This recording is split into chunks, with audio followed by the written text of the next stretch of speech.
దేశంలో అతిపెద్ద cable bridge Sudarshan సేతును ప్రధాని నరేంద్ర మోదీ నేడు ప్రారంభించారు.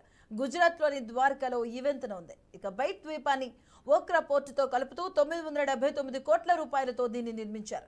4 లేన్లు ఉన్న ఈ బ్రిడ్జ్ పొడవు దాదాపు 2.5 కిలోమీటర్లు. 2017లో అక్టోబర్లో ప్రధాని ఈ వంతెన నిర్మాణానికి శంకుస్థాపన చేశారు. వంతెనకు ఇరువైపులా భగవద్గీత శ్లోకాలు, శ్రీకృష్ణుడి చిత్రాలు ఉంచారు. ఇక ఈ వంతెనపై పలుచోట్ల సోలార్ ప్యానెళ్లను ఏర్పాటు చేశారు. దీని ద్వారా 1 మెగావాట్ విద్యుత్ ఉత్పత్తి చేయనున్నారు. ద్వారకా పట్టణానికి ఓకా పోర్టు దాదాపు 30 కిలోమీటర్ల దూరంలో ఉంది. ఇక అంతకుముందు ద్వారకా ద్వీపంలో ఉన్న ద్వారకాధీశ్ ఆలయంలో ప్రధాని పూజలు చేశారు.